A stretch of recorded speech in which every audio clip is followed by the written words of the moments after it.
Good evening.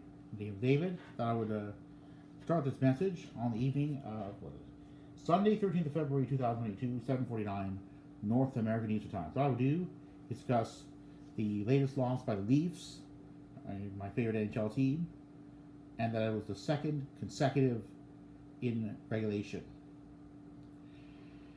So, what I'm going to do first is, what should I do first? What I do is, I'm going to respond to a couple, video by the Hockey Guy, latest power rankings. He saying that the Leafs deserve to be ranked 6th in the NHL. But, so I'll try there. Sorry that. So, turn it around this way. Stark can play really well. Panarin's playing great. There was a video idea I had of talking about players that have really benefited from a change in scenery, and it ended up being so kind of hard to pin down and figure out. We'll try to get the exact spot in the video. Go by team or what to do with it. I didn't end up doing it, but Panarin's been fantastic with the Rangers, and finding an excuse to do a video where I say, hey, Panarin's been quite the revelation in New York, and I think his totals in New York are better than they would be anywhere else too, so it's one of those things where it's mutually beneficial. The Rangers to me look legit. Right now they look legit. Number 6. Moving up one spot from 2 weeks ago. So this is where it gets interesting too. Moving up one spot from 2 weeks ago is Toronto. So they lose back-to-back games. Well, that's because a week ago when I did the power rankings, Toronto was, I believe they were 4th. But, of course, I didn't record the power rankings last week. I don't have them in any of the books that I own. So I think they were 4th, and they're 6th this week. So they still move up from where they were 2 weeks ago. The road trip out west hasn't helped. Losing against Vancouver, losing against Calgary. It's getting goaltended. And again, I get Steve Dangle's voice in my head when I think about it, because it can be frustrating to watch your team outplay another team, but the other goaltender just steals it. And it's been a storyline for Toronto in games they've lost. So, but again, the results are what drive how this board works, and so Toronto ends up 6th rather than higher up. Number 5 on the board. All right, never mind. So now what I'll do is just going to head on over to. What I'll do is the Eastern Conference playoff race about to get interesting? We shall see. Certainly, I'm just going to do it here. Just over here. 500. That being said, I don't see them as being in the hunt for a playoff spot. I don't think there's any concern about the East necessarily tightening up that much. I think people want to see it, though. I'm starting to notice there's a lot of rooting for certain teams that are down below the playoff line in the East to make things more interesting, which I get. And believe me, it would make videos more interesting if we had more drama, considering the East having the top 8 and the bottom 8. It'd be nice to see somebody turn it around. But at this point, it doesn't look like Columbus, and it really doesn't look like the team that's dropping 2 spots where they were 2 weeks ago is going to be in there either. The Islanders. What's interesting with the Islanders? All right, so things could get interesting, however, if the Leafs continue to lose at a pace that they did during the week of the 6th of February. 2 in a row in regulation. So, what I would do is go back to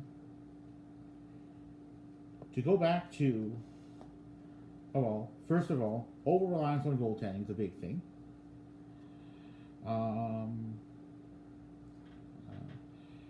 Also want to so this is from, all right, just going to hear about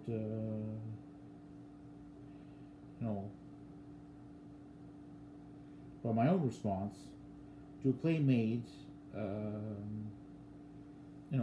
last month after a loss to the New York Rangers by Carlo Kodiakovo, co-host of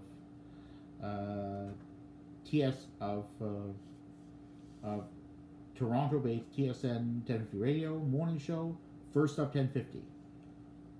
So here we go. Dissect the last 3 games. You want to know the other thing that the Maple Leafs have failed to adjust to? Not getting incredible goaltending.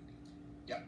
For sure. And hiding the sort of the warts that we're being exposed to right now defensively. Yep. That's a challenge in itself too. And I don't know if you necessarily blame Jack Campbell. Okay, yeah, if you go back and dissect the last 3 games where 2 of them he's given up in the second one in a row where he's given up 5 goals. Wow. Against. I mean, that's not good. Marner touched on, well, we weren't doing this before the break. Problem is, Leafs defense has been crap. It was crap in January. It still is this week. When you're not getting that in this same game stretch, it's got to be the forwards or the group ahead of the goalies that help the goalie out. They're not doing them any favors either. So when you have that combination of average goaltending, below average defense play, but you're still scoring goals offensively, there's got to be a shift in your mentality as a team to understand that, hey, we're still capable of scoring goals. Our power play is still operating pretty well, but we've got to play with a higher sense of urgency in the defensive zone. Yep. We're not doing that.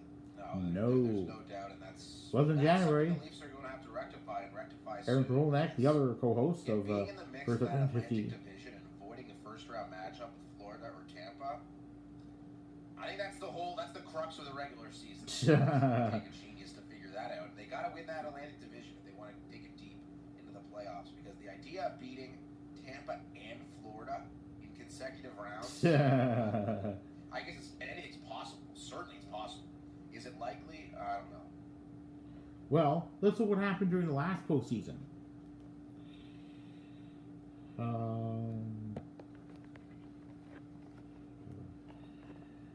Let's look at what happened then. I mean,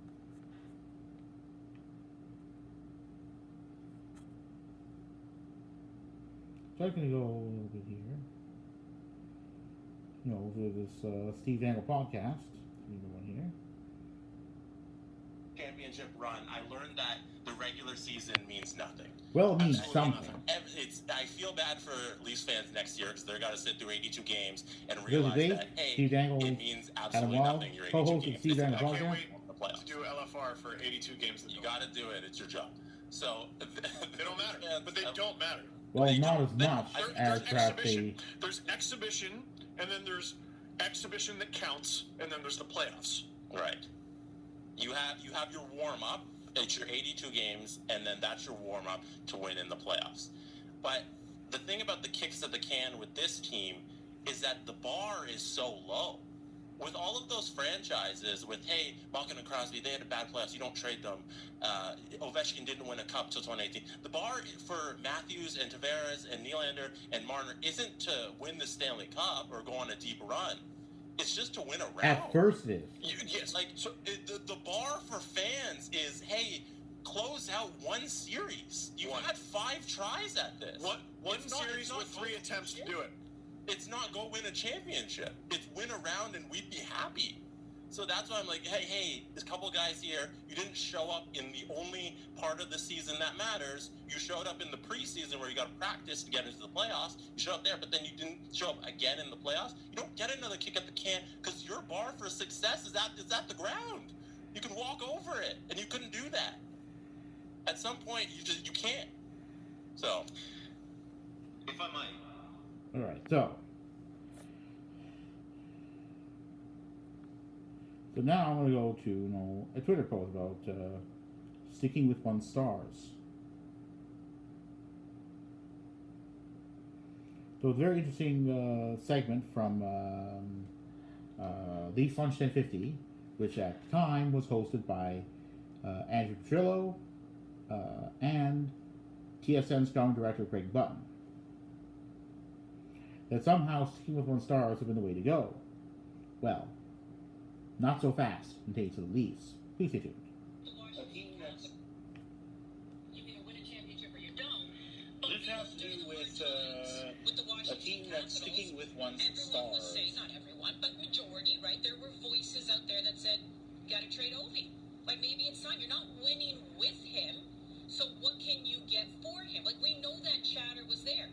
Tampa Bay Lightning, perennial contenders. But when Steven Stamkos became a UFA, a lot of people said, well, maybe it's not a bad idea if he leaves. They're not winning with him. But the but their stars had some playoff success, unlike the Leafs ones. So that's why Leafs are where they are. Listen, I have serious doubts about that strategy being successful. So what gives your team the best chance to win? I agree. Like Bill Belichick traded Chandler Jones, who he drafted in the first round in All-Pro. He traded Jamie Cole. That's from an early June episode of Leafs on 1050. To try to give his team a chance to win the Super Bowl, and they did an All-Pro because he looked at it as what's best for my team. It's not about the individual players in a silo. What can you do to make your team the best possible? I agree. Of course. Listen, Steve Eisenman, and I'm just going to pick the Detroit Red Wings here. They lost in the 1995 Stanley Cup Final. They won 60 games in 95-96. Okay?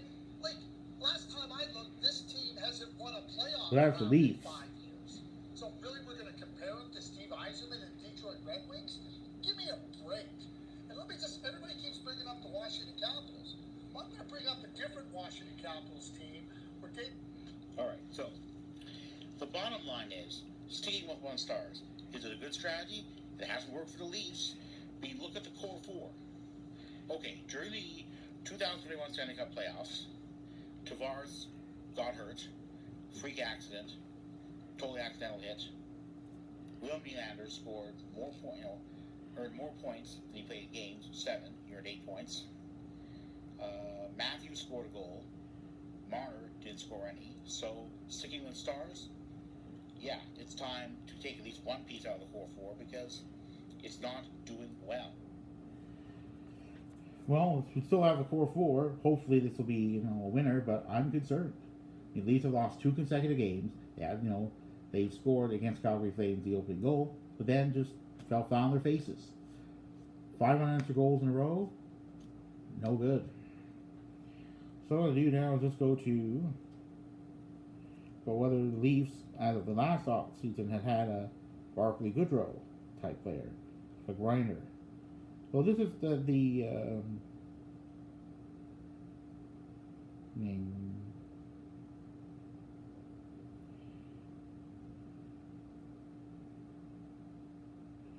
Alright, so what I'm going to do is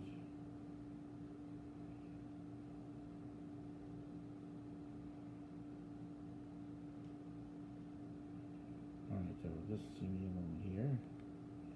Alright, I'm just going to try to speed things up a little bit here.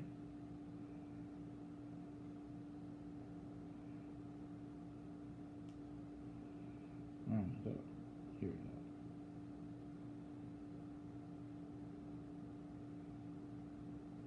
That ended up being a real significant play in the game. Right. I don't know. Are they built to play? Do they have a Barclay Goodrow? No. Do they have a Blake Coleman? No. Gord, all through this year, I always felt that they needed to get a Blake Coleman type. And I kept pushing. The type of player was a Miles Wood. Right salary, speed. One of the interesting things, you look at the team that they put together in the offseason last year, they got slower. Slower? I don't know about that, but I don't think the Leafs got any faster. Between the season that ended in August 2020 or the one that ended in May of this year. And the lack of speed, I think, in the first round killed them. Too many giveaways, too many turnovers, too many lost puck battles. Leafs need players who can effectively defend, who have grit, who can forecheck, and and be able to, and not just hold on to the puck for dear life, but actually know how to defend when they don't have the puck in their possession. That's what makes the difference here. Winning those battles along the boards, and being able to also, being able to get good passes, and not try to make fancy ones that end up being disastrous. Anyway, I'm going to get on with my night and see how the rest of it goes. Goodbye for now. The last clip was from a Leafs Lunch 1050 episode that aired in July of last year about what the Leafs need to do according to TSN scouting director Craig Button, to improve their odds of winning at least one playoff round. And in my view, enough grinders? No, these Leafs didn't have those. Like, they don't need them. But enough grits? Leafs don't have that now. So again, I also look forward to seeing the heads of Kyle Dubas and Brendan Shanahan gone, or fired. Those executives fired if the Leafs in this spring fail to win a playoff round. It's that simple. You win a playoff round, Shanahan, Dubas, you should get to stay. But if you don't, both of you should go. It's that simple. They should be pushed out if the Leafs don't win a playoff round. Anyway, I'm going to go. And hopefully Leafs can win the Monday game against Kraken and get on a roll again. Because that's what the Leafs are going to have to do if they're going to not fall out of the playoff race in the Eastern Conference. Good night for now.